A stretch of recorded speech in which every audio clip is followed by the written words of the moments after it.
Hello, everybody. Welcome to Unscripted Access, episode number 126. You're here with your host, Nick McCandless. On this week's show, we have John Macaluso.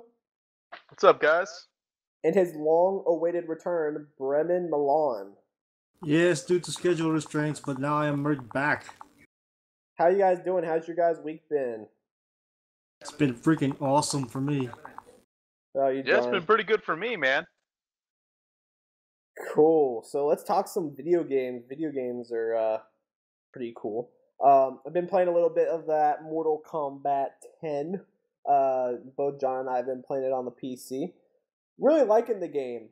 It's the one deterrent for me, because, I mean, at this point, you guys know the story. I built this high-end gaming PC, and at this point forward, I'm buying all my multi-plats on PC, and obviously the console exclusives, I have no choice, so I will be buying those on console.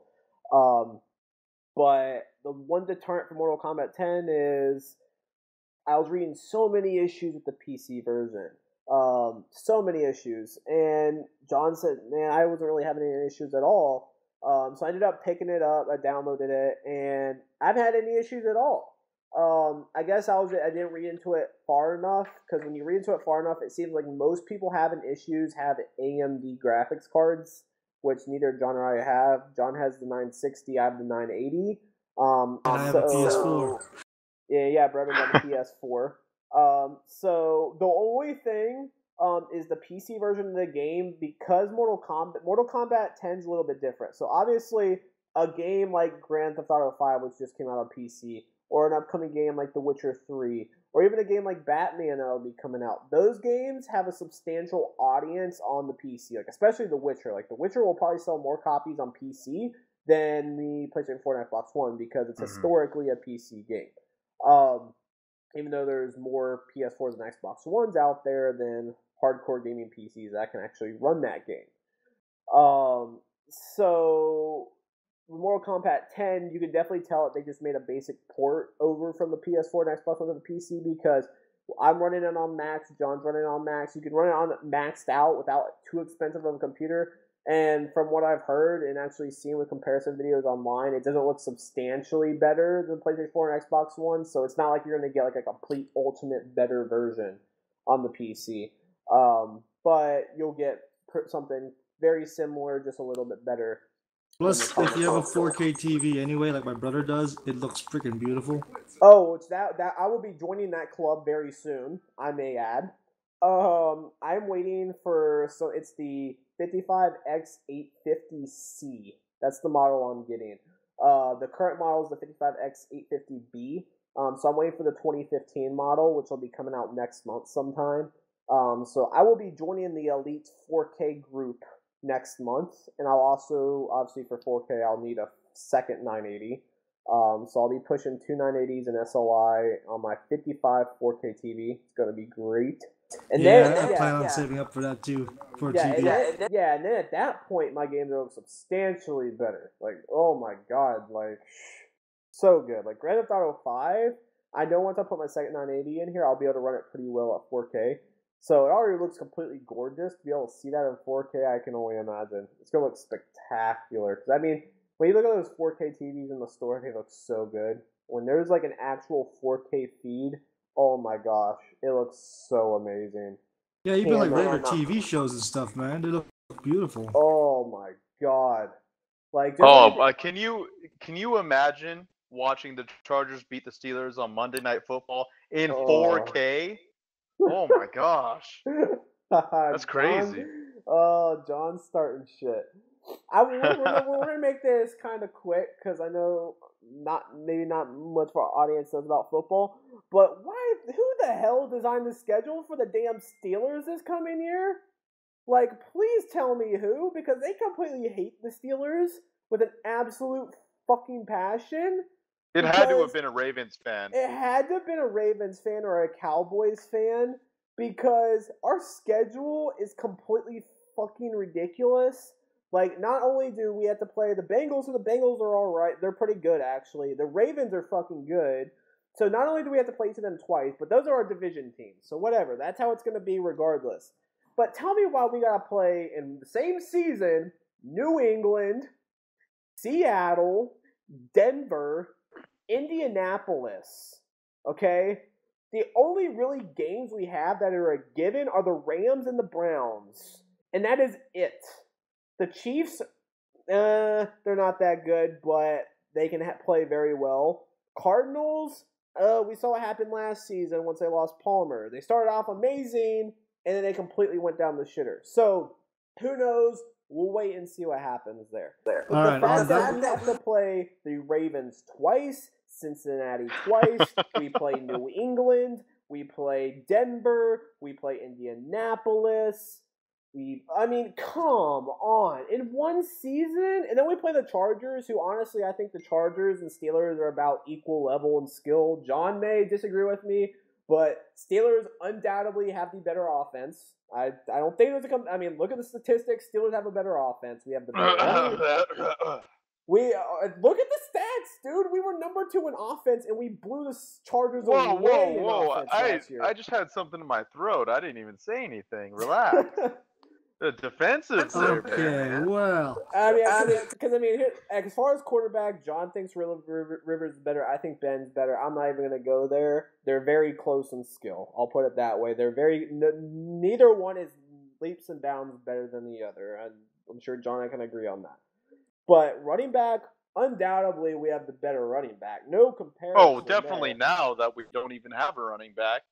Oh, dude, Le'Veon Bell was arguably the best running back of last season. So, if you had LT during his prime, but let's go back to when we had Jerome Bettis if you're going to go that far back. But we have the better running back. We have the better wideouts. Yeah, you guys have the better tight end. Dude, I'm sorry. I think Keenan Allen is better than all of your wideouts. But... better just than for the sake Brown, of keeping this, really? just for the sake of keeping this short. You seriously think just Keenan for Allen's the better sake of keeping this short? John, I'm just gonna say, John, I'm asking a serious question here. I'm asking a serious question because you're worrying me now. You seriously think Keenan Allen is better than Antonio Brown? Watch this year. Watch this year's gonna be my proof. Oh my god! I just have to say I like that TV show Key and Peele. I just want to know what John freaking smoked before the show, because, God, that's awful. Just watch. That's all I'm saying. Oh, we will watch. We very much will. We'll see how many touchdowns he puts up against your broken-ass defense. Well, no, here's the difference, though. The fact is he's your number 1 target by a long mark. We have very different... I think that was last year... And Antonio Gates. Gates, yeah. Yeah, Gates is I would say Gates is your number 1, okay? Then Keenan Allen. So fair enough. Anyways, Steelers play Chargers. They play in San Diego. So I am 90 to 95% sure I will be going. My girlfriend's dad's a Chargers fan. And it's in San Diego. So it's perfect. It's the 5th game of the season. I think it's October, early-ish October. Ooh. The only thing that sucks... it's great for people watching at home, but sucks for me and my girlfriend's dad in this situation is that's a Monday night. That's great because it's freaking Monday Night Football. But the thing that sucks is, 1, ticket price is going to be much higher just because it's Monday night. And number 2 is the fact that her dad works and I work. I can probably arrange it, but whether her dad will be able to or not.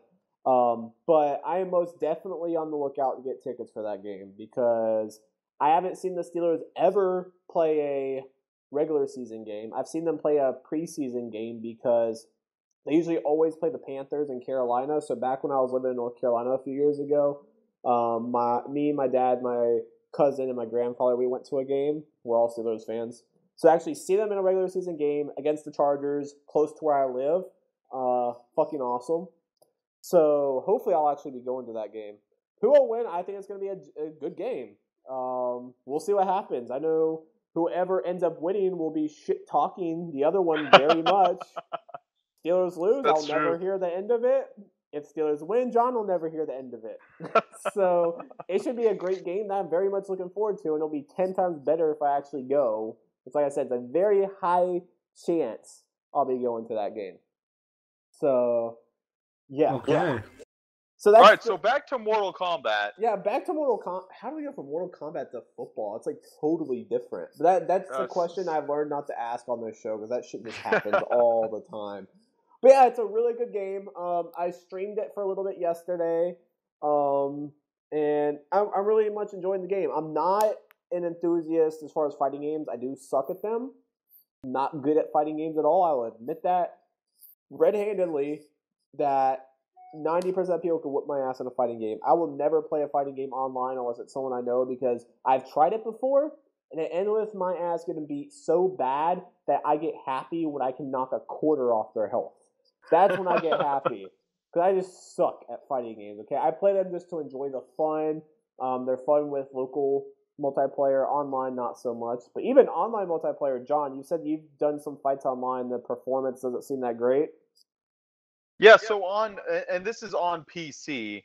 On PC, I have played 7 matches, and only 2 of them have been lag-free. So, yeah, I'm 2-5 right now.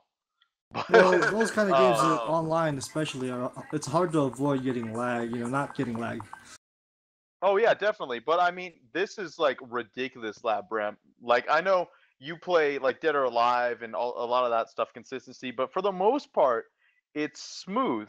In this case, it was so much lag that I would do a move and it would happen like a good 10 seconds after. Like it's not a 5-second lag. Yeah, it's not like a 5-second lag or it's a pretty good amount of lag. All of a sudden my health is like halfway down and I'm on the ground and I'm like, what's going on, man? But I mean the two fights that were pretty good were actually really, really smooth. It's just few and far between from the ones that are laggy as all I think hell. you're better off. Maybe it's you have to fight people that are in the same same state. Yeah, I mean it could have very well just been their internet or my internet or something, but I've never had problems with, any multiplayer before. I mean, Bronson and I played Heroes of the Storm that same day. Yeah, the same exact day, and that was smooth. So I mean, that's definitely Mortal Kombat for PC. Yeah, Mortal Kombat is a really good game. I liked it. I liked it too. It's very violent, but that's Mortal Kombat. Can't wait for the new Street Fighter for PS4.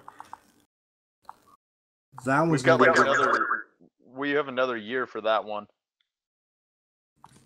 What do you mean another year? I thought it was gonna be a couple, isn't it a couple more months from now or something? No, that's 2016 release, dude. Well, at least I'll get some other games to play.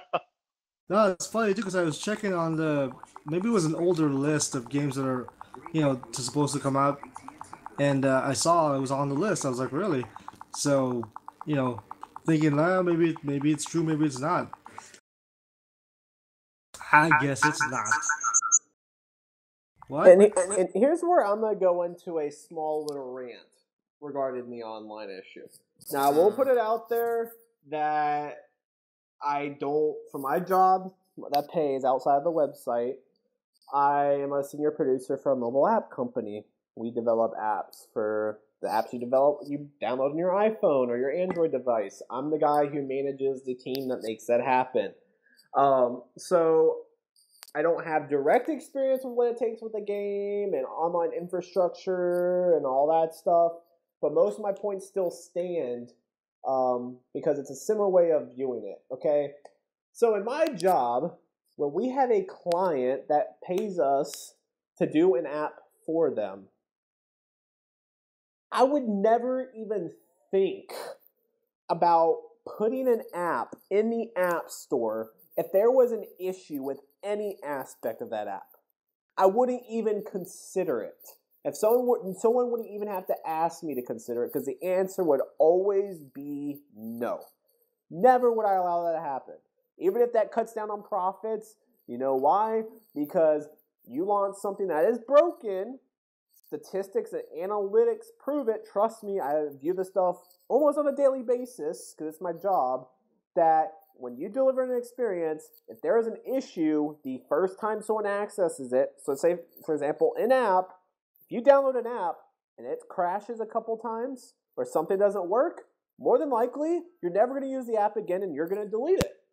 That's most likely what's going to happen. So while delaying it a month or two may cost you a little bit more money, in the long run, it's going to be more profitable because you're not going to have the uproar when you launch. so you don't get the negative publicity. It's going to actually work, so people are going to continue to support your product or your game and more than likely buy your DLC or expansion, or as far as apps, in-app purchases, or some apps that are free advertisements, they'll continue using the app.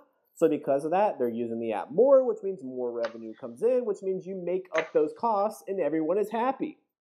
So I have never understood, and it's not just Mortal Kombat 10, this is a trend with various games, how you can't tell me they did not know the online was broken. You stress test that stuff. There are various services out there, and I know because I use them once again.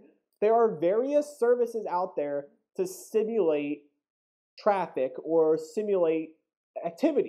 There's services that Warner Brothers could have used to say, okay, let's stress test it like 100,000 people are playing on right now. And guess what? If it doesn't work, then you find out why it doesn't work. Do we need more servers? Do we need to improve the code? Then you do that so that when you launch it, it's not an issue. But for some reason, these studios have a hard time grasping the fact that a game that people are going to play online, if you're going to launch it, it probably needs to work when you launch it. So, Nick, that's the last thing people. Because let's look at SOCOM Confrontation, the complete disaster that was. Okay, SOCOM was a franchise that SOCOM was the only reason why you bought that adapter to put your PS2 online, because it was not like the Xbox where there was Xbox Live. The PS2 online was downright shitty. Remember, you had to create an account for every damn game you played, and it was complete shitty. But people went through it and they bought the network adapter so they could play SOCOM online. SOCOM was huge. Huge, huge, huge. They bring it to the PlayStation 4. And what happens? They launch an online-only game that does not work for like the first 4 months. Tell me who in their right mind is going to launch a game and be like, oh, the online's not going to work. We'll eventually fix it. Well, no, because guess what happened? Oh, the game doesn't work. I'm going to go trade it to GameStop, or I'm going to sell it on eBay. I'm never going to play it again. Oh, we finally fixed it. 4 months later, guess what? No one's wanting to play the game anymore. They've moved on to the next thing. You just lost a shitload of money rather than just investing more money into, let's make sure it launches correctly. Look at Drive Club, another example. A game that, I mean, it's different if it was a game, let's say like Tomb Raider, for example. Okay, Tomb Raider had online, but it sucked, and most people didn't play online. They played it for the story. That's still unacceptable if you ask me, but it's more acceptable than another game like Drive Club, okay? You promote this game, it's a social racer, there's all these online features, it's so great, and then we release it, and none of it will work, and it does not work for like an entire month.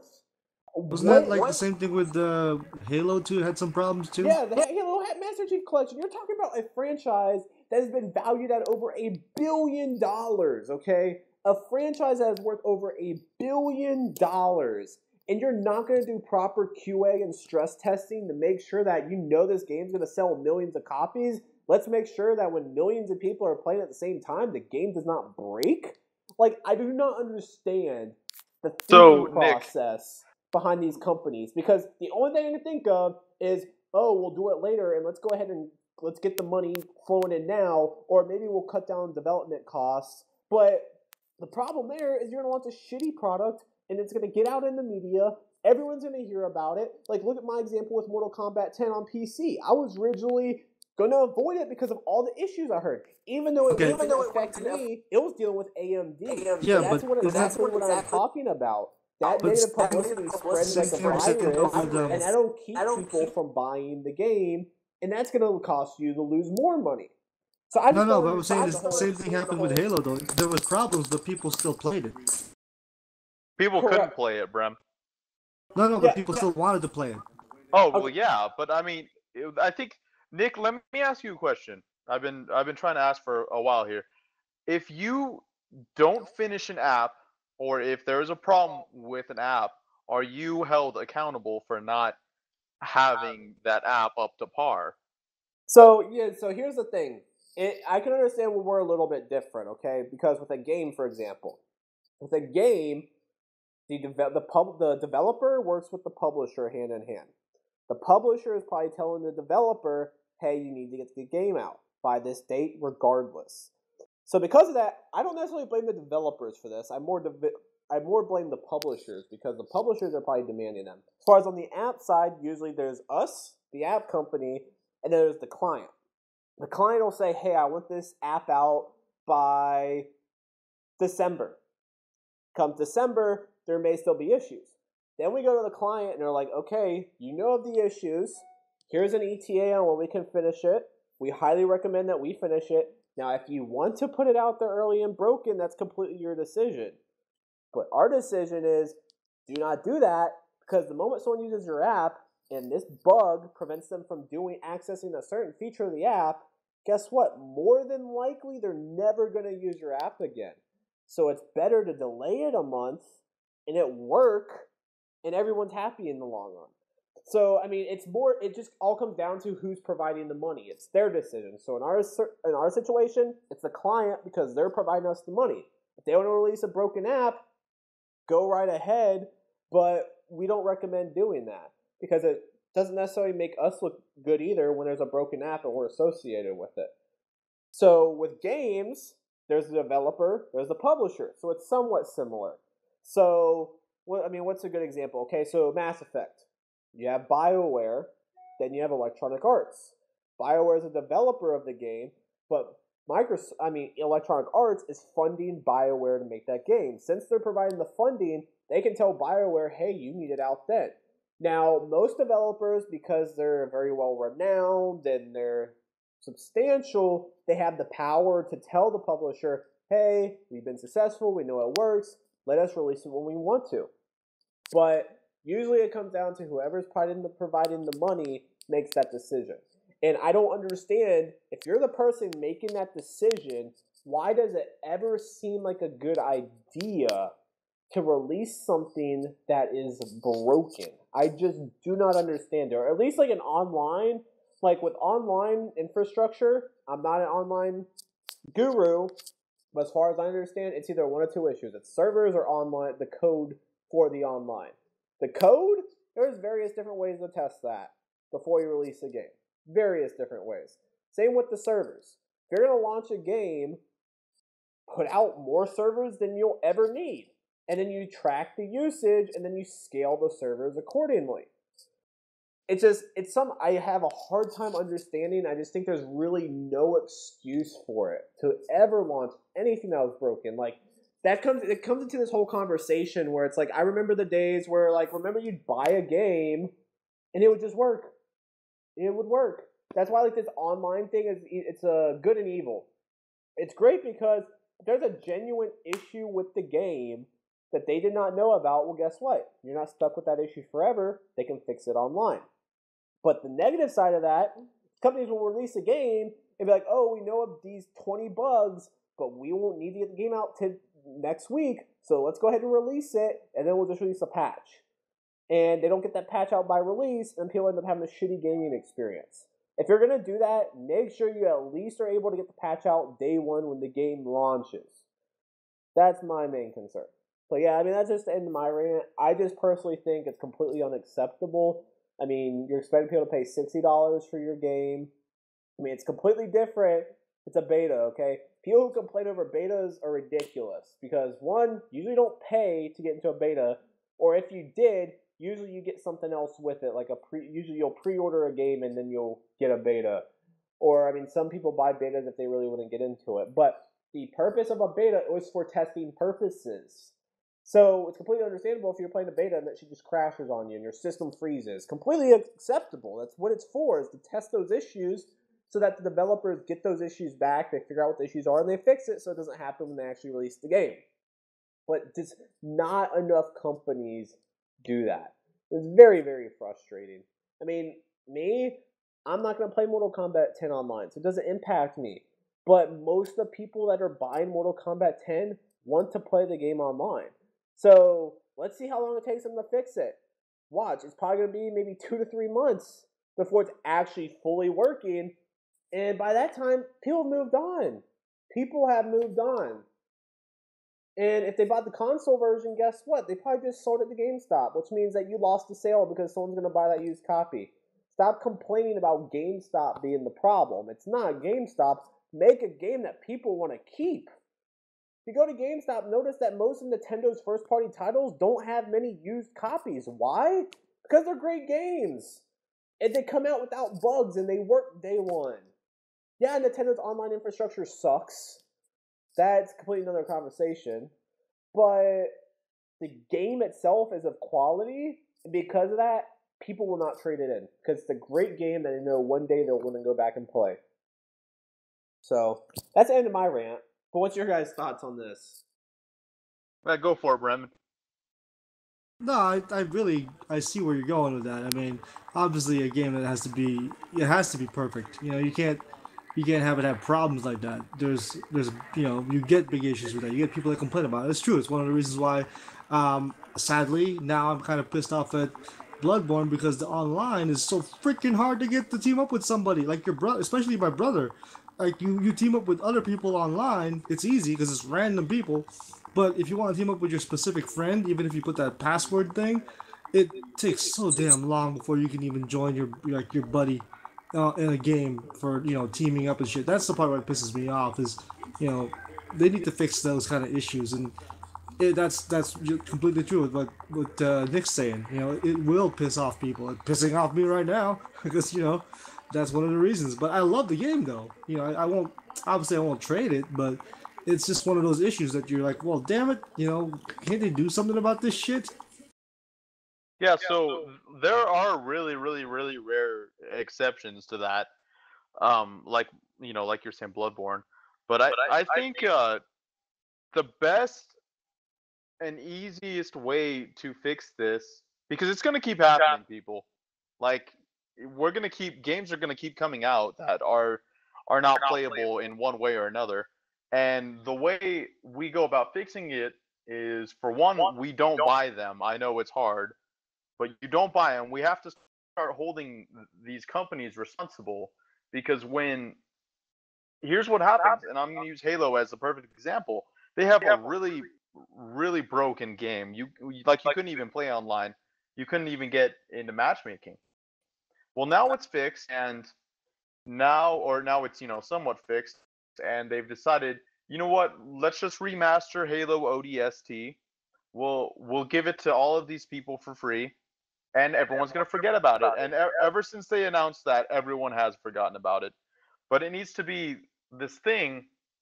I'm not really sure, but we just need to find a way to hold these companies accountable for this. We spend $60. We spend months and months and months waiting to actually play that game that we spent $60 on.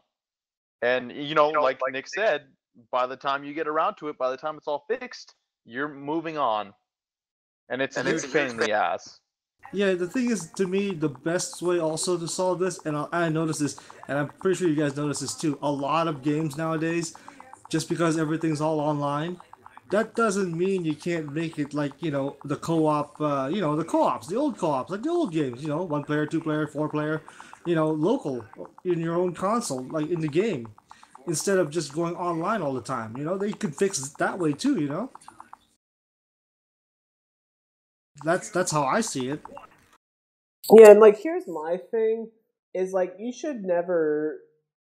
This is definitely not optimum, or I mean, this is just something I'd be willing to reason with. The best circumstance is not buy the game, but unfortunately, the Halo Master Chief Collection. Are you really gonna go tell 3 million people to not go to buy this game? They're gonna say whatever. They're gonna buy it because they're Halo fans. What I think should happen is, if you're going to release a game and say, the online's broken, do not market the game as having online at launch. Market it and say it's single player only now, multiplayer will come 2-3 months later free as an update. But then you're like, oh, we don't want to do that. Well, it's pretty much the exact same situation. You're providing an online it's just you're falsely advertising something. You're advertising online, but the online really doesn't work. So what you should do is say, Mortal Kombat 10, single player, online's coming out early June with a patch. Free. Do that! Because then people at least know upfront and honestly, hey, I'm not going to be able to play online. Do I want to buy the game when there's no online, or do I want to wait till it has online? That's what they should do. If they're not comfortable doing that, then my answer to that is fix it before you ship it. That's my answer. Yeah, but like games like, let's say, the Bloodborns and the other games out there that have an option of multiplayer online. I miss those days with the co-ops where you have the 4-player co-op or the 2-player co-op. They should, at least put that in there if you want to have co-op. I mean, that way you have an option of playing online with somebody, or you can just play with your friend at home. Something like that, or even the old, like kind of like the old days where you have the LAN parties and shit. Something where you can connect your systems together or something. I don't know. Well, yeah, that's what's really cool. I think one of the features that people don't really even think about, and it's because Sony, they need to market it better. Share play on PlayStation 4 is freaking awesome. Have any of you guys used that? No, I haven't yet. It is freaking awesome. It is so freaking cool. And it works so well. That's the thing. With Sony shipped share play, it's not like they put it with the console at launch and made people think. I mean, the PS3 was a disaster. It was supposed to be all this stuff and it wasn't. PS4, they've learned share play. They didn't promote it at launch. They pushed it in an update and it worked. That simple. But yeah, share play, okay? Let's say, John, I buy the new Madden NFL 16. You don't have it yet. I send you a share play invite. We can play against each other on Madden like you had the game. Freaking awesome. It simulates it's simulating that couch co-op or couch gameplay that would actually be in there. So for example, John, if we both had, let's say Bremen, for example. Bremen is Mortal Kombat 10 on PlayStation 4. Let's say the online sucked. You could actually get around that by doing share play. So Bremen, you can invite John to share play, and you guys can play local multiplayer. Obviously, it's not local because John's still playing online, but the thing is, he's not going through the Mortal Kombat online. He's going through online that Sony has. That sounds a hell of a lot better. So it's like John is at Bremen's place playing it. And the cool thing is you don't have only one of the people have to have the game. Now, they limit you to an hour play per game session, but that's completely reasonable. You just start another session. The reason why they do that is they don't want Bremen to be like, oh, I've got Bloodborne. John really wants to play it. Okay, I'm gonna leave my PlayStation 4 on and go to work while you play it. They don't want to do that because that cuts down on game sales. Completely reasonable. But if John wants to try Bloodborne and Bremen wants to allow him to play it, then he can give John access to the controller to play Bloodborne for an hour. Well, John, we should have just done that. or let's say Bremen is having a hard time in one part and John knows how to do it. He can call John, hey, John, you mind helping me with this little part? Sure, man, send me an invite. He sends share play, John hops in, he takes over the controller, he plays, he does it. And it sounds like this super crazy thing, and it works so well. I've done it several times just to test it. It works so well. I mean, you can tell it's streamed in 720. So if you're on the other end, you're not getting it in 1080. You're getting it in 720, but it still looks good, and you're still getting it up to 60 frames per second. At launch, it was 720p 30, but they recently released an update, so it's 720p 60. So I've been on both ends, and if you compare them side to side, yes, you'll probably see a difference. But honestly, it doesn't look that much different. It is very, very impressive what they're doing. And this just all comes down to Sony's acquisition of Gaikai a few years ago for $250 million. It's so cool. So cool. But Sony doesn't market it. SharePlay is huge. It could be, think about that. Think of all the possibilities there. That is so great. And Sony doesn't market it. That's something that could sell consoles. Could definitely sell consoles. It's a great concept, and it works. It works so well. Yeah, now that I think about it, that might actually solve the whole multiplayer thing. You're right. Yeah, obviously that should not be how it is, but yeah. And the other person doesn't even have to have the game. So, like I said, John bought it on PC. Well, if you two want to play Mortal Kombat, you can do it. Bremen, that's really freaking awesome. You send a share play invite to John, and he goes in, and it'll look like John's playing locally with you. And he has access to a second controller. Finally whip his ass in basketball again. Yeah, you can do that. John doesn't have to have it. It's just limited to an hour gameplay session. It's That's so really freaking awesome. It's so freaking great. And Sony added that, and see, that's the thing. Like, you guys didn't even really know about it, and you guys are in the gaming. Oh God, we're game journalists, and we didn't know about it. Yeah, which that just tells you how bad, and then it's not your guys' fault. This should be something that freaking like my little brother knows about. He should know about, but he isn't gonna know about it. The only people that know about it are freaking super enthusiasts. And you shouldn't be like these features. Like, seriously, I know so many people who'd be like if someone's on the edge, well, do I want an Xbox One or PlayStation 4? Well, my friend has a PlayStation 4, and even if I don't have a game, I can still play with him. Bam! Not even gonna think about it. They're gonna buy a PlayStation 4. That is a selling factor. And Sony doesn't promote it. They promote it on the PlayStation blog.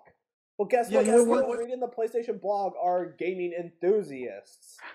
Yeah, you know what? There is a lot of things that could work with that. I mean, what if let's say both the people have the games? I mean, maybe then they'll make it able to play a better, longer multiplayer. Sorry, what's that? I'm saying, like, so what if, like, both people have the games? I'm saying maybe they can figure something out to where, it works that way too, even if both people have the same game, and this time they can play longer in multiplayer, Well, that's just normal multiplayer, Brim. Yeah, I don't know. I'm just thinking of maybe some other possibilities. It's just running through my head. Yeah, it's such an awesome feature. And the funny thing is, like, if Microsoft had this, they would market the shit out of it. Like, watch. Oh yeah, definitely. Quote me, this shit will happen. Watch. They're gonna add it to the Xbox One, and then everyone's like, "Oh my god, this is the best thing ever!" And then Sony's gonna be back there like, "We had that shit a year ago." Well, Sony, don't get mad at everyone else because that's your fault. You're not marketing it. You aren't letting people know. The only people that know are gaming enthusiasts. Like I said, you're posting about your PlayStation blog, and the only people reading the PlayStation blog are gaming enthusiasts. That's just like, I've mentioned this before on this podcast. Okay? You're coming out with Bloodborne, and you're advertising it on IGN. Yes, you're advertising to your target market, but there's a big problem there. Someone that's going to IGN probably already knows about Bloodborne because they're a gaming enthusiast if they're going to IGN. So why not? Yes, you don't want to be advertising on a parenting website because you're targeting to someone who will never play games. But go to your tech websites. Go to similar different websites. Like, go to like TechCrunch because someone may be reading about this computer part and they game. But they've never heard of Bloodborne because they're not huge into gaming. But they see that banner ad or that video ad and they're like, holy shit, I need to read more up on this. But you do it on IGN, people are like, oh, Bloodborne, I know what that is. Like, completely don't understand it. In Sony's defense, they did advertise that on TV. There were tons of commercials about it. They did do good on Bloodborne. They did do good on Bloodborne. Which surprised me because in the past, Sony's done pretty bad. Like, Infamous Second Son, I think they did very shitty on marketing. Oh, yeah. They did very shitty. And Infamous Second Son was a freaking amazing game. Freaking amazing game. And the funny thing is, Sony doesn't even market the PlayStation 4, but the difference is that they don't have to. Because PlayStation 4 is word of mouth. But that is a console, okay? You're talking about a console versus a minute, like a feature. A feature, you really have to push it out there. And I'm not saying they have to have a huge budget for it, but if they push a commercial out there every now and then, it could be a quick little cool 30-second commercial of what SharePlay can do on the PlayStation 4. It'd be great. It'd be freaking great. I mean, the next big title, let's say Batman, for example, be perfect. You could include so many things in one commercial. One commercial could be like the fact that the Batman's Ultimate Experience on PlayStation 4. Bam. The Batman bundle. Bam. SharePlay. You have a little segment. Oh, my friend, can you help me with this? Or I want to try out the game. Bam, do this. That'd be an awesome commercial. And people are like, holy shit, wait, you can do that on the PlayStation 4?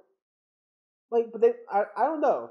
Sometimes, I don't know. Maybe I think that I'm just way off track, but the other time it's like some of the stuff seems so common sense. Why the hell are these guys, these executives, like the executive of marketing is getting paid hundreds and hundreds of thousands of dollars and probably even more hundreds of thousands of dollars in stock? Why do they not think of things like this? Part of it's because probably the executive of marketing and appeal made the decision, they're more about marketing. They're marketing entrepreneurs. They're not really into gaming. They're just helping overtake marketing. And all they care about is, oh, this game is going to bring in money, so let's market that. Rather than seeing this feature and being like, this feature will sell consoles. If you sell more consoles, that means you sell more games. But they know, they just look at stats and they look at directly, if we market this more, we'll make more money. They don't go down the chart and really look at those fine details that can make a huge difference. Yeah, see, that's exactly like I'm just gonna use some a different kind of my version of the way you're kind of saying it. Is because they're not much into games. They don't like they just look at the numbers and stuff. It's kind of like I know John's probably gonna make fun of me for this, or even you, Nick. Kind of like pro wrestling, where they had Triple H take over. He's a wrestler, and he took over, and then he's hiring all these great wrestlers now, and it starts to change, and you can because they have well, you know what I mean. It's like a former player, right? You pick up, he knows what to look for, he knows what people want, and that's how it works. Same thing with games. You know what you're a gamer. You know what other gamers want. You if you were in charge, you'd put it that way. Yeah. Like I said, I mean, obviously these guys are successful. They're making tons of money. It's just like sometimes I just think it's these small little things. Like I said, I'm not saying dedicate an entire commercial to it, because that's probably not cost effective. But you can find a way to include that feature into an already existing commercial for the PlayStation 4. It'd be such a great opportunity. But, I mean, it's such an amazing feature. I mean, think about the type of investment. They paid $250 million for Gaikai. That doesn't even include the investment in, well, now guess what? They acquired Gaikai. Now they're paying their staff, and they're paying to test it and implement it into the console. So they're about hundreds of millions of dollars. Now, sure enough, PlayStation Now also came out of that, and there's going to be additional features, but there's so much money put into it, and it's such an amazing feature. That is free. I think you have to be a PlayStation Plus member. That's it, which most people who have a PlayStation 4 are, because you can't play online at all if you aren't. And you get a lot of free games. It's just, you put so much time and money into this great feature, and then it releases, and most people don't even know about it. It's like, come on, guys. And it's so simple. You really press share on the damn controller, start share play, you invite someone, bam. That simple. It's a great thing. Damn. I can now that I know about this, I can actually tell some of my buddies about it, because I wanted them to try a game that I have, and they can't try it because they don't own it. So now this is a way for me to go, hey, I'll let you try it. Yeah, you guys seriously try it out, and it'll blow you away.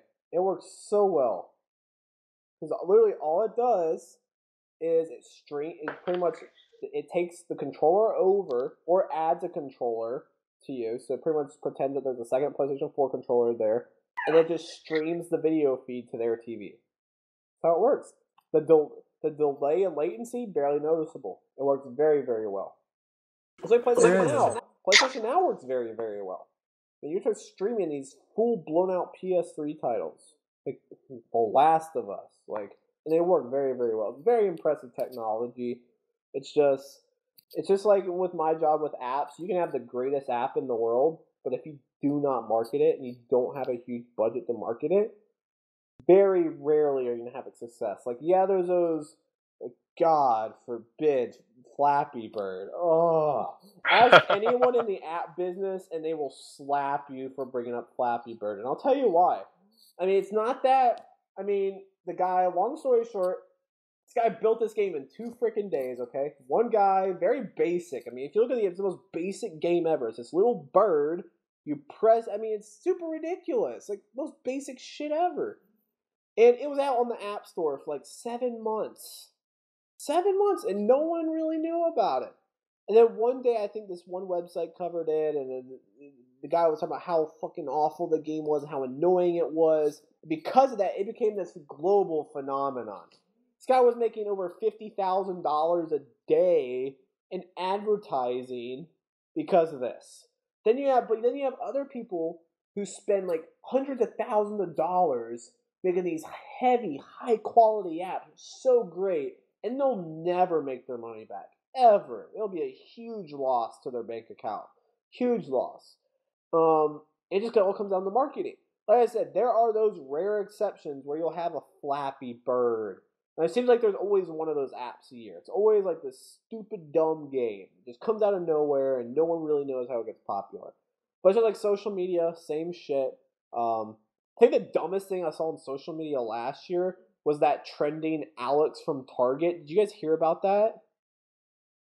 Nope. Okay. Yeah, me neither. Okay, so you guys are gonna laugh. This is the dumbest thing I've ever heard in my life, but it happened. Okay, so someone went to Target and took a picture of this bagger or cashier at Target, and they're like, "Oh my god, he's so cute." Blah blah blah. Hashtag Alex from Target. Now, if you don't know how a hashtag works, pretty much when you tweet with a hashtag, when people start using that hashtag, like if you go to Twitter and you click on a hashtag, it'll show everyone else that's used a hashtag. So it's great for things like, so for example, like the Aaron Hernandez trial, for example. I used it a couple times. So you have this thing, a lot of people are paying attention to it. You want to know what other people are saying. What's the verdict going to be? You really want to see what other people are saying. So you click the Aaron Hernandez trial hashtag, and you'll see all the tweets of people using it so you can view relevant conversations.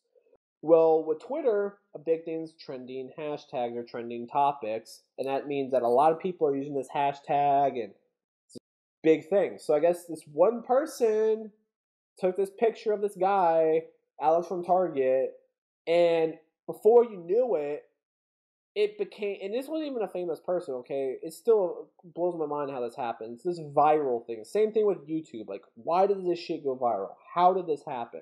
It's a complete, like, it's impossible to figure out. No one really knows what it is. But this hashtag came out. Next thing you know, it was all over the place. It was trending nationally on Twitter. Fucking all over the news. He was on the Ellen Show. All over the place. He gets signed to like William Morris Endeavor, which is the top talent agency in the world, who represents like Brad Pitt and these top celebrities. It's like, what the hell? Like, what the hell? This dude's bagging. He's ringing someone out at fucking Target, and next thing you know, he wakes up to his face on television. Like, what the hell? Like, how does that even happen? I'd say lucky ass bastard. That's what I say. Yeah, really. Oh yeah, because he's freaking capitalizing the I mean, once you're trending and the whole world has seen you and you're an attractive kid, I mean, the kid, he's literally a kid. He's like 16, 17 years old. And you're attractive and all these girls start freaking out over you, bam, you're instantly got it made. Because then you can start doing modeling, and then you're doing acting, and you're going to be making appearances. Next thing you know, you're going to have a mansion, and you can probably have any girl you want. Like, it's all because of a damn Twitter hashtag. This one person took this damn picture. All you had to take is that person's phone to be dead, or be like, oh, I'm not going to take a picture. And it would have been the same bagging groceries at Target. But no, now he's freaking God knows how much making God knows how much money. And probably has any chick he wants. It's like completely mind-blowing to me. Like, oh my God. But these stories happen all the time. They happen all the time. It happens on YouTube. Tell me why this one cat video becomes viral, but this other cat video that's 10 times funnier doesn't. Or tell me why this stupid video goes viral, but this well-made video does not. It's like, what? It's completely weird. Completely weird. But, yeah, in the app business, you ask someone that works with apps and mention Flappy Bird, and they'll hate you. Like, they will hate you. It's just, it's so frustrating because in the app business, you're always trying to find the next big thing. How you can make the next Castle Crashers, or how you can make the next Tinder, or make the next, like, that's the thing, is how can you make it happen? And then you have this like random stupid shit that has literally no thought or quality put into it, and it makes more money than you'll ever make. And it's just like, what the hell? Like, what the hell? Like, why? But it happens. I mean, shit, if I was a dude, I'd be happy as hell too. Shit, make $50,000 a day off something that take me 2 days to make? I'd be happy as hell. But, oh man. I think we've exhausted this topic. But, yeah, I would say so. So moving on to the next story. Sucker Punch has, quote, big ambitions for new PlayStation 4 exclusive. So could they be working on another Infamous? I don't know. Like, yes, I'm a big fan of Infamous, but personally, I would like to see them bring on a new project. I love Infamous. Don't get me wrong. The first one was great. The second one was great. The second one was actually really freaking good. Yeah, I actually want to see what they can come up with, like brand new stuff. Yeah, Infamous Second Son was really great. Amazing game. I mean, probably the best PlayStation. Yeah, it was probably the best PlayStation 4 title when it launched. Amazing, amazing game. But I would love to see another new game. Well, they've posted a job listing for a senior character texture and look dev artist to work with their physically based rendering engine to create even more compelling and believable characters. They stated, "We're proud of the work we did on Infamous Second Son, which helped show what the new generation of hardware was capable of, but we've got big ambitions. We're not satisfied, and we know there are people like you out there who can push us even further." Who will be, I mean, so here's just like a little couple responsibilities. Create comprehensive map sets for our physically based rendering engine, combining photo source with traditional hand painting techniques. Huh. Develop innovative ways for us to effectively and efficiently create character visuals on a small, tight-knit team of artists, developers, and programmers, etc. So they're working on a very ambitious title. Infamous Second Son came out about this time last year, so they've been probably working on the game at least a year now. I think it might be a little bit too early to hear about it this year. I don't think we'll hear about it at E3 or anything like that. I mean, we could, but I think it's probably something that will be announced next year. But I mean, what are your guys' thoughts? Would you guys like to see if Sucker Punch take a shot at a new game, or do you want to see another Infamous? I think a new IP would be really cool. Though I don't think anyone would be complaining if it were another Infamous. Oh, I definitely would not be complaining. Definitely would not. I just think it would be great to see them try something new. Yeah, it'd be nice to see, but that way it kind of tests them as the company. See how good they can make another game. Yeah, keep in mind that Sucker Punch is the team behind Sly Cooper. So I'm not a fan of Sly Cooper personally. So if they announced a new Sly Cooper, I think I'd actually be kind of disappointed. I'd rather see a new Infamous than a Sly Cooper. But I really do want to see something a whole new instead of either or. New franchises are great. Obviously there is a big bet with new franchises because a new Infamous, as long as it's good, they're gonna sell millions. Even if it's not that great, they're gonna sell millions of copies. But they come out with a new franchise, it's a huge, huge bet. Like it's either gonna tank and you're gonna lose a shit ton of money, or it's gonna thrive and you have your next franchise on hand. But I mean, that's one of the good things about when new consoles come out. New consoles usually prompt new franchises, and we haven't had too many of those, especially on Sony's side. We had Drive Club, but other than that, I don't think we've had any new franchises on it's outside of like indie titles like Resogun. I don't think we've had any retail releases that are completely new franchises exclusively on the PlayStation 4. Like I know on Xbox we had Rise, Titanfall. Even Titanfall was on PC. But I want to see more new franchises. I want to see stuff I haven't done before, haven't played before. But yeah, like John said, I mean, I wouldn't be upset with a new Infamous. I love Infamous. So, well, I mean, I think the question for me is, besides Sucker Punch, or is other companies too. Like they come up with a great game. A good example is Dragon's Dogma. They came out with a really good game, and then they didn't say anything about a part 2 yet, or I haven't heard of any. And instead, they're making an online one, which is great. But it's like, if it's popular, people already know about it, and you heard about it, that it's so popular that people loved it. Why not make another one? yeah. I don't know. We'll see what happens. We will see what happens. But yeah, Sucker Punch, all they're really known for is Sly Cooper and now Infamous. That would be disappointing for me, actually, if I heard that. They're going to make another one. Yeah. I know Sly Cooper has a fan base, but it's one of those games that I just never really got into. I never really got into it. A game I am looking forward to that Insomniac has confirmed that they're working on is Ratchet and Clank, though. I've loved the Ratchet and Clank games, so I am looking forward to the release of that on the PlayStation 4, which I'm sure is going to look absolutely gorgeous because Ratchet and Clank has always looked good. So the fact that it'll be on the PlayStation 4, it's going to look even better. So weird. I don't think there's any company as of recent to go from releasing one console exclusive to releasing another console exclusive on the opposing console. I don't think we've ever seen a company like that, at least that I remember. Weird. Sunset Overdrive was a great game, though. I loved that game. So, I mean, that was a big shot for Insomniac Games to take. I think the game sold pretty well, so I'm sure they made a profit on it. But obviously, Ratchet and Clank's probably gonna be more successful because it's established. And, I mean, but that's just how it is. You have to; those franchises start at some point. Not everyone has to be like Final Fantasy, where you're releasing your freaking 50th game, or God knows how many versions of that game there are. And, oh my gosh! Although 15, I It's played funny it. because Great. you're talking to two people who are really excited for the next one.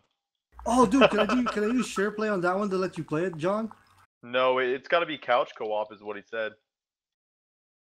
Right? Well, no. It literally lets you take over the controller. So it could be a single player game. Yeah. Oh, dude, yes. Please let me share play that. Yeah, you can. I knew it. Yeah, it does. Pretty That's much what SharePlay does is imagine, okay, you're playing by yourself. Now imagine that person pretty much teleports to your place and they're playing with a controller. It allows you to do everything that would allow you to do. Dude. Except obviously the hour limitation, because certainly all it's doing, it sounds like this impossible thing, but it's actually a very basic concept. And obviously there's all this technology behind it. But essentially, okay, Bremen's playing the game. He's playing it. Okay, cool, great. He sends an invitation to John. What ends up happening is the PlayStation 4 adds a second controller. So now that second controller is detected. Okay? That second controller, as John's playing, it's sending the commands through the internet to the PlayStation 4, and then the PlayStation 4 is sending the video feed back to John. So, super crazy. Very impressive technology. Like I said, John, you can try it out. It just sucks that like people don't know about it. Like, Sony, this is such an amazing feature. Like, what were you thinking? Like, marketing. Now that I know about this shit, this makes it a hell of a lot easier. I can have John try the demo now. Definitely. Yeah, it's so great. You guys gotta try it out. I've tried it out. It works. It works so good. So good. When we try it out, we'll stream it. What's that? When we try it out, we'll stream it. Oh yeah, there you go. Yeah. There you go. People need to see this shit. Like there you go. Smart move, John. Yeah, I mean that'd be great to like show like, hey, this is being streamed. I'm not even touching anything, but this is John. Yeah, he may only be a couple miles away or whatever, but this shit would work if he was across the country. It's freaking amazing. That's so crazy. Yeah, I haven't tried it out of the country, which I don't know how that would work. Could work well, but I've only tried it. I have played with people in North Carolina that were friends, and it works. So. All right, John, we're definitely doing that for the next stream then. Yes. It's very, very impressive. Hey, so in just like I don't know, random nerd news. Any of you guys saw that freaking Batman Superman trailer? Oh my god! It does look really good. Yeah. I like what they did with Ben Affleck's voice thing for Batman. They copied the way they did it in Arrow. Where is that voice synthesizer thing? That's a good one. Yeah. I'm not a big fan of Superman, though, to be honest with you. Batman. I love Batman. Batman's a freaking beast. But I've never liked Superman. They're gonna throw down in this movie, a la The Dark Knight Returns. It's gonna be badass. Yeah, I know. Oh, the Dark Knight series is so good. Oh my gosh. Yeah, because they're gonna add the. Not to mention they're adding Wonder Woman, Aquaman, and supposedly, rumor has it, Cyborg too. Yeah, I guess they're trying to do this whole Marvel thing, the Marvel Cinematic Universe. Yeah, it's gonna be like that's how they're gonna do the whole. That's why it said assemble the seven. So it's gonna be the Justice League, the way to set it up that way. But anyway, yeah, I just thought I'd throw that on there just because I'm a freaking huge fan of it. Yeah, with the Batman, they've always done so well with casting the villains. Like, what was the name of the guy who did the Joker? Heath Ledger. Heath Ledger. Now, here's the thing.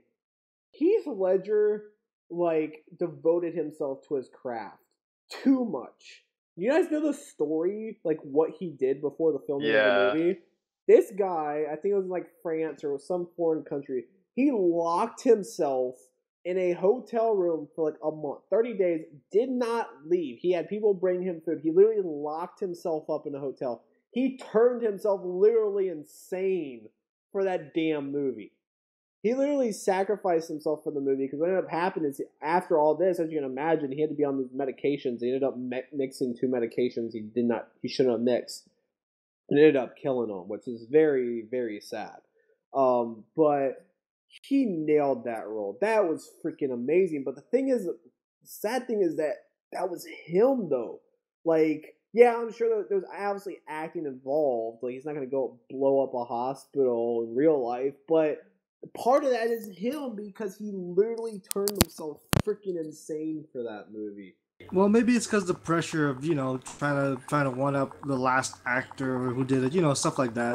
Pressure for being people are like saying, "Oh, Brokeback Joker" and all this stuff, and he wanted to take on. I think this could be debatable. I think he's the best Joker I've ever seen in a movie. We'll have to see how Jared Leto does. Yeah, we'll see. And then Tom Hardy as Bane. Oh my gosh, that dude got freaking jacked as hell. Like, I'm like, there's no freaking way that's Tom. I mean, Tom Hardy's a big guy, don't get me wrong, but freaking Batman, he was jacked to hell. Yeah, if you guys have seen, I think it's called Warrior. He's an MMA fighter. Oh god. He's really ripped in that one, but he put on like 50 more pounds of muscle for Bane. Like, there's a notable size difference between the two. Like a Warrior, he's freaking better than type of shape that most guys can only dream of. That guy is freaking crazy. But if Batman, yeah, he put like 50 pounds of just pure muscle. This dude it literally looked like he was in some type of suit or like CG, just how fucking big he was in that movie. It's like, damn. Like, no one would say shit to this dude. He just fucking... And I mean, like, Christian Bale, he's a pretty big dude too, but man, like, when those two were he looks fighting, like a freaking shrimp next to him. Yeah. Oh my god. When I saw him in the movie, I was like, holy shit. He is fucking huge. Oh my gosh. Yeah, well, we'll see how this Suicide Squad movie turns out. And Jared Leto's version of the Joker, so far people are saying it looks good. So we'll see how when he starts talking and acting, it would be great to see. Yeah, definitely. Anything else on the gaming news, people? Yes. Huge news. Have you guys seen the new Star Wars Battlefront trailer? Yes. Hell God, yes. I have been waiting for a new Star Wars Battlefront for years. And it was announced at last E3, and that was probably one of my favorite announcements of last year, was the announcement of Star Wars Battlefront. It's being developed by DICE, so it's the same team behind Battlefield. Oh my god. Now, the one thing I will say, let me make this very clear, because this happens every time this happens, and it's so annoying. Some people are like, oh my god, this is like the best looking game ever. And it says it's in-engine footage. Here's the thing. Yes, that very well may be game engine footage. It is. That's what they're saying it is. But the gameplay is not gonna look like that. I'm sorry. The technology is not to the point to where a game can look that freaking good. The reason why they're able to look that good in game engine footage is because everything's predetermined. When they do that trailer, they know everything that's happening. In a game, there's billions and billions of different things that can be happening. Are you gonna shoot this guy? Or are you gonna duck? Are you gonna crouch? Are you gonna jump over this? It's having to render all that in real time. Totally different. The game could definitely look amazing, but if you watch this trailer, like, this is like straight Avatar shit. Okay? Like, there's no fucking way we're gonna have a game that looks like that. I mean, it'll probably look really freaking good, but that was not gameplay. There's a difference between game engine footage and gameplay. That just means it was done in the same engine. Okay, that does not mean it is gameplay. So I want to make that clear, because a lot of people are like, oh my god, this game is the best looking game ever. It's not gameplay. Wait till you see gameplay. I'm sure it's going to look freaking fantastic, but it's not going to look that good. Technology is just, I mean, look at the best looking game now, and then look at that, and this shits on everything. Like, that's a huge leap. It's just not going to happen. I'm sure the game's going to look absolutely amazing. I'm a huge Star Wars Battlefront fan. Cannot wait for this. Looks amazing. What are your guys' thoughts on that? Well, I don't know, because I mean, like, the Order looked good cinematically and gameplay wise. It's actual gameplay too. So, which was a sad thing that it was a short game, but it did look beautiful though. So I don't know. Maybe they could make it look like that. Oh yeah, and Order 1886 is probably the best looking game out right now on consoles. But Bremen, have you seen the trailer?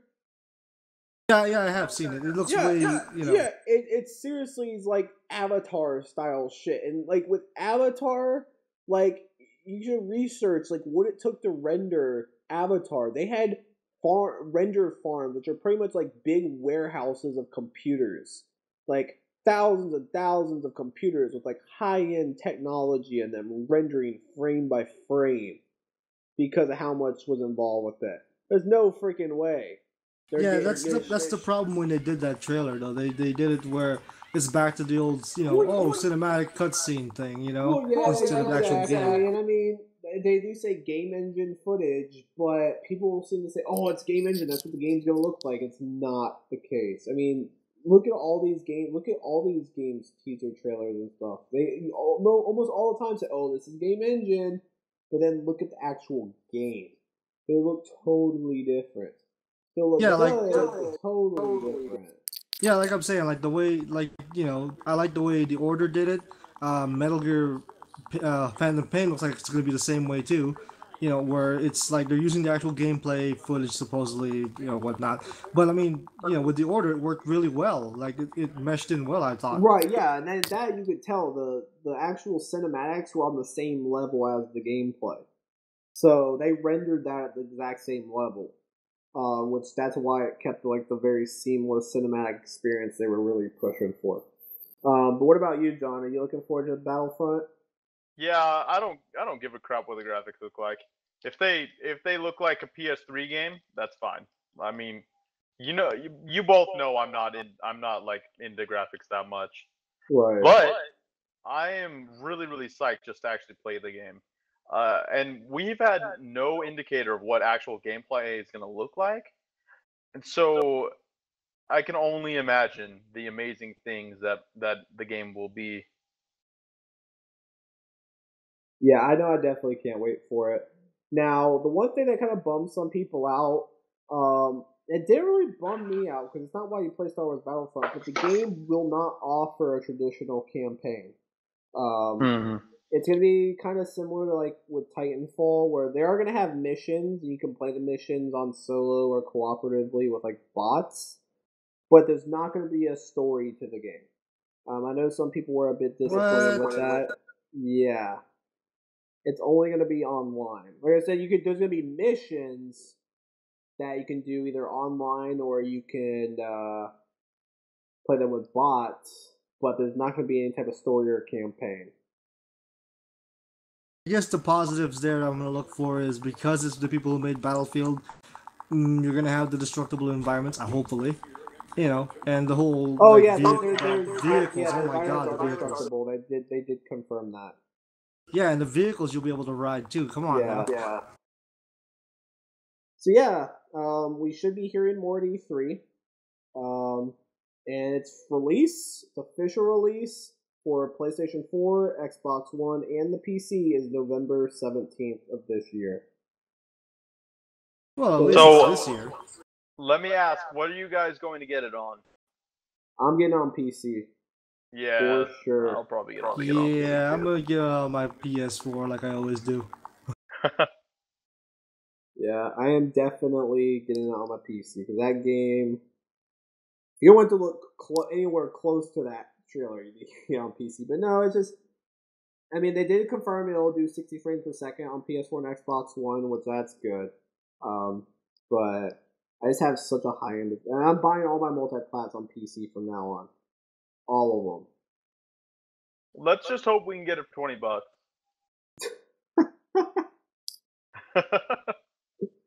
Oh yeah, that was great. I was like, "There's no way." "There's no way." I didn't think so either. I mean, you were the guinea pig there, because there's no way I would even thought that would have worked. But sure enough, it did. I was like, wow. Dude, I'm psyched to try out this freaking SharePlay now. All of a sudden, you guys, after I learned about it, holy crap! It's so good. And it's just like the fact that, I mean, it's bad when you have people on a gaming website that don't even know about it. Like, that's how we know it's pretty bad.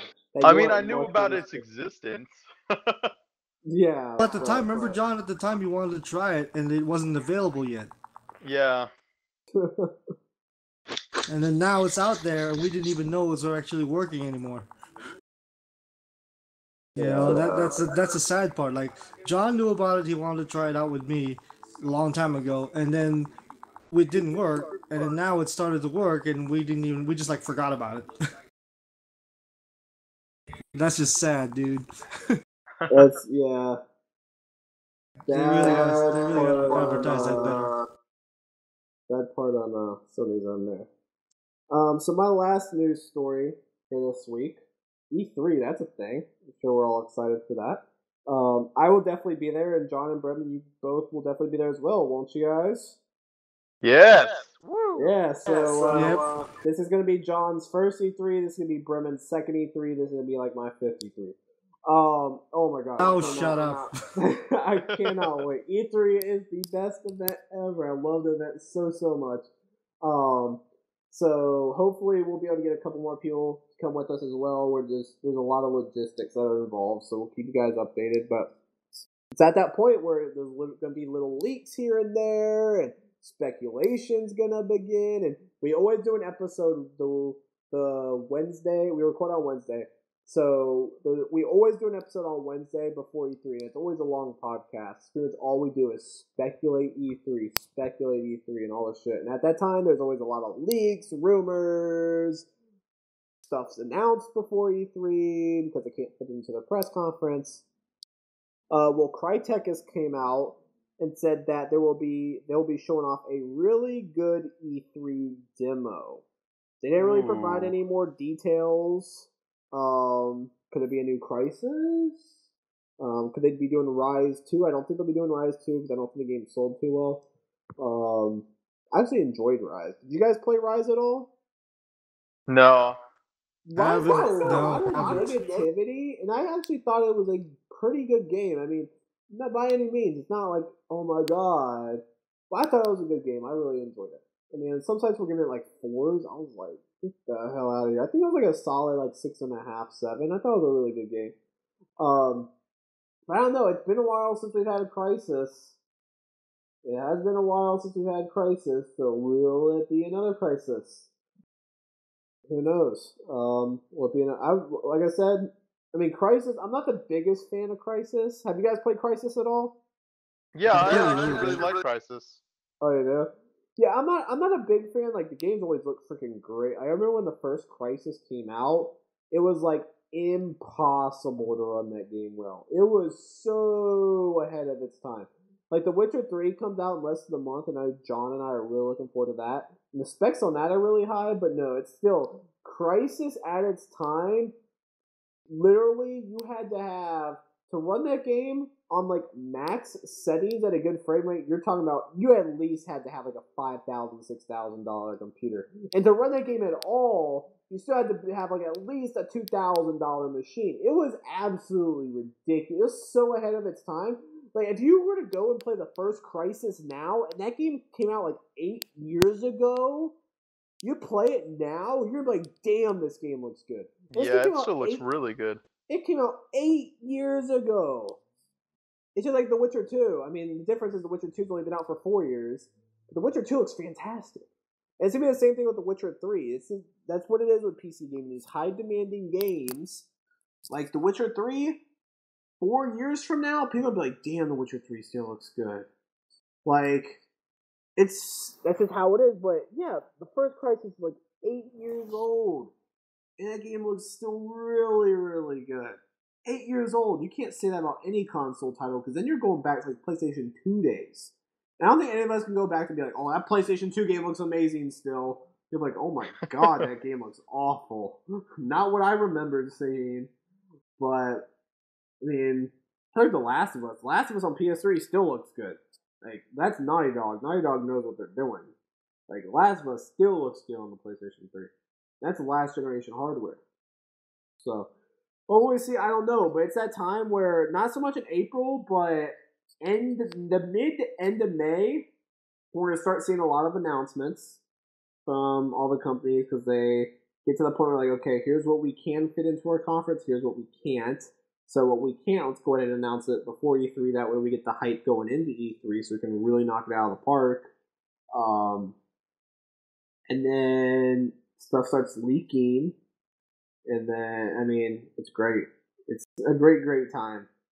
The summer, there's not many games that come out, but, I mean, starting in June, it's going to be pretty great, because it's going to be E3, and then right when we get back, the new Batman's going to be out. It's going to be freaking sick. Hell yeah. And it seems like almost every year there's always a situation like this. Like, I remember Metal Gear Solid 4 came out around E3 in the summer. Infamous came out. Both of them did. I think the first Infamous and the second Infamous came out around E3. Trying to remember if there was anything last year that came out right then. I know the Destiny Alpha, when we were like, oh my god, Destiny's gonna be the next greatest thing. Destiny Alpha, yeah. And then that became a travesty. So yeah, Batman's gonna be great. Cannot wait for that. But yeah, June's gonna be an awesome month. Awesome month. My birthday just so happens to be in June as well. So funny. So E3 this year is June 16th or the 18th. My birthday's on the 19th. So literally, my birthday is the day after E3, and then shortly afterwards, Batman comes out. So yeah, June's gonna be a pretty spectacular month. But I'll tell you, this was a few years ago, or that was more. Yeah, it was like a few years ago. It makes me sound really young. But a few years ago, when I graduated high school, guys, the best in June of my life. Oh my god! So I turned 18. I went to E3. What else was it? There was something else huge that happened that month for me. Oh my god, that was so great! I was like, I'm turning 18. I going to E3, and I can't remember it was another huge thing. It was like freaking so overwhelming with what all was going on so fast. But yeah, E3 is going to be great, guys. As always, you can expect some great coverage from us. We'll be covering some of the biggest titles coming out. I'm sure we'll cover some of the smaller games that we feel need to get more attention as well. But definitely, we're actually in the stage where we're starting to plan our E3 stuff. So yeah, look for our E3 content to be going up during E3 like we did last year. We don't know the full roster for who will be there yet, but at least now, I mean, I'll be there regardless, but it sounds like John and Brendan will definitely be there. We'd love to have everyone else, but we'll see what happens. We're all approved. It just all comes down to funds and whether we get a sponsorship or not. So we'll be covering E3. Always a fun event to cover. This will be like my 5th one. So it's great. It's a great, great event. This will be John's first one. So, I mean, John. Oh, yeah. What if you had to say name one thing, what are you looking forward to most about E3? If you could name only one thing. I guess this is kind of two things, but one thing as a whole. I'm really excited to see the Sony and Microsoft shows. Oh, the conferences are great. Yeah. Oh my god, dude, being at the conference, totally different than what you see on TV. Totally. I mean, it's just like when you like watch football on TV and when you actually go to the game. Totally different. Totally different. Like to be there like live as it's happening, you're like right next to the stage. So great. Conferences are awesome. I'm really psyched. Especially I'm psyched for like the entire thing. Sorry, what's that, Brendan? What'd you say? I said, especially when Sony feeds you. Oh yeah, Sony's awesome because for E3 they usually do the same shit. They've been doing it the same shit since I've started going, which, like I said, was like 4 or 5 years ago. Sony, like with Microsoft, they just have theirs early in the morning. They have it at the Gallon Center, which is where USC plays basketball. Which is early in the morning. They're usually the first conference of the day. Then it usually goes to EA, which is like almost immediately afterwards, and they're usually at the Shrine, which is right over there. almost right next to the Gallon Center. Then they go to Ubisoft, where Ubisoft is usually at the forget the name of it, but there's a theater. It's not, you have to kind of drive to it though, and that's usually like an hour or two after EA, and then you're followed by Sony.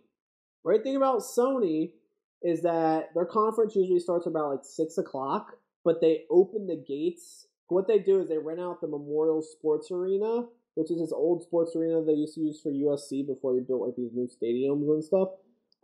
They have the whole entire parking lot like gated off, and at like 4 o'clock they start letting people in.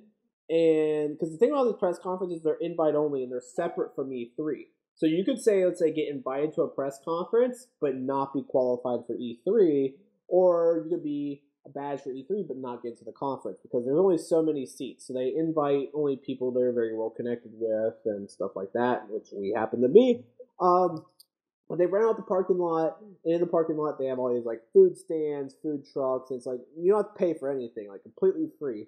And then they have like beer and all this stuff, all completely free. So you're just like chilling with like a bunch of other gamers, other gaming websites, and you'll see like last year when we were walking in, we saw what's his face? Oh God. The guy, what's his name? Totally spacing out. Brendan, were you? I remember Bronson was freaking out over this. Bronson loves him. Damn, what's his name? What? The guy. What was this? This is gonna drive me nuts now. Double Fine. Mr. Double Fine. What's his name? It's the head guy of Double Fine. Tim Schafer. God. Completely spacing out. I gotcha. Yeah, Tim Schafer was like just chilling right there, and Bryce was like, "Oh my God, it's Tim Schafer." But you'll see like all David Jaffe's always there. David Jaffe's fucking cool as hell. He is awesome. Like you literally just go up and start a conversation. He loves talking to people. Like there's some people in this gaming industry that they think they're above everyone else. There's not many of those, but there are a few of those. David Jaffe he's one of those. He's the most laid back guy I think I've ever met in my life. Super laid back. By the way, I hope we get to see more of his game at E3. Hopefully that shit'll be for play because this game looks actually very, very interesting. So David Jaffe's freaking awesome though. Twisted Metal, such a good game. I love Twisted Metal. But yeah, it's just super cool because they have like music going and they have drinks and food. And you're just like, oh my God, what's Sony gonna announce? And then you go and watch the Sony conference, and then you're like, oh my God, it's so great. So yeah, it's a blast. But yeah, the press conferences are definitely a lot of fun. Because press conference day is not as much work to do, which is also pretty nice. Like E3, it becomes like, oh my God, okay, this appointment and this appointment. It becomes busy at times.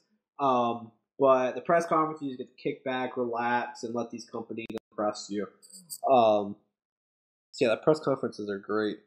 But yeah, I know we're all very much looking forward to E3, guys. We look forward to covering it for you guys. We'll be trying to cover as many possible games as we can. We're not a huge website, so we can't promise coverage on everything, but we'll try to nail down as many as we can. We did very, very well last year. We did a lot for the people we had. I mean, I think we ended up pushing out like 15, 16 interviews. Oh, yeah, keep in mind, E3 is 3 days. So we're averaging like 5 interviews a day, and it's not just filming it. You have to schedule it, then you have to film it, then you have to edit it and upload it and post it. I mean, you look at the bigger websites, and they weren't outdoing us by much, which kind of crazy considering the budgets and the amount of people they have. I mean, they have like 5 or 6 crews going around, and they're producing less than double than what we are. That's because we were completely busting our ass and overworking ourselves, but it was still fun. So I know we all look forward to covering that again this year. Hopefully we'll have as many people as possible.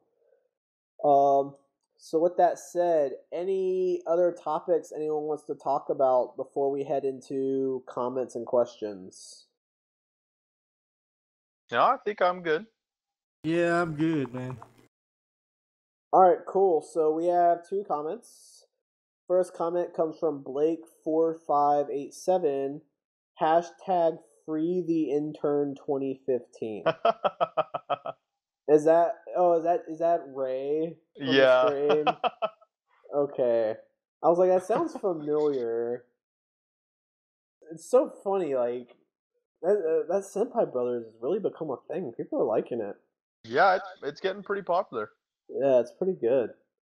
Speaking of which, I think they're starting The Last of Us on Monday. I can't remember the exact date, but they're starting The Last of Us early next week. Oh, that's great. Great. So definitely stay tuned to that, guys. Twitch.tv/TheGamerAccess. If you aren't already, please just follow us on there. That way you get emailed whenever we go live. But we also tweeted on our Twitter @GamerAccess. Solid Kratos 963 responded to Blake, and he said, "I second that hashtag free the intern 2015, but only change his title as paid intern and not pay him at all. I'm fine with that." Call him a paid intern, but not pay him at all. Oh, poor Ray. I've jumped on there for like a couple minutes, like almost every time they stream. It's just like Bronson's like freaking making this dude his slave. Like, yeah. Hey Ray, text this. Hey Ray, do this. Ray, do that. I'm like, damn, Bronson. You're just lucky you don't see what happens behind cameras, Nick. Why do you say that? Hey, I'm not gonna get into it, but I'm just saying there is a background that happens background that no one wants to know about. Oh God, let the speculation begin. Yeah. Yeah, John there just you go. John just started a whole freaking. Oh yeah, it's more there. than they're actually literally talking about free the intern. Quite literal. I've also heard our stream can become quite the love line. I've heard. Hey man, whatever you guys need. I mean, we're on the stream and we're talking, so I mean, we prefer to talk about video games and relevant techs and gaming stuff. But hey, in any way we can help, we will try to help you. I mean, I can't guarantee you that going to Twitch is the best place for relationship advice, but yeah, the quick disclaimer is that we are not responsible for anything bad that might happen in your relationship if you follow our advice. Yes, if your relationship ends up crumbling because you do something that whoever on the stream, whatever they say, we are not responsible. We are not relationship experts. We're a video game and tech website. If anything, that's complete opposite. So, yeah. If you want to know what games to play with your significant other, maybe we can help you there. Because that's gaming. But, as far as personal issues and stuff, I mean, you can bring them up. We'll try to address them best we can, but cannot promise. We do not guarantee results. Results may vary. Yeah, definitely. So, just want to put that out there. Alright, guys. Any other comments? Anything else we want to say before we close out this week's Unscripted Access? Huh? Nothing. Nothing that you're not about to say. Yeah, I got nothing on that one. John can read my mind. Alright, guys. Well, please be sure to check us out at thegameraccess.com. Produce a lot of unique video content as well as this podcast as well as this Unscripted Access. Tomorrow we are recording the raid. You can also listen to it tomorrow. We will release the raid on Saturday.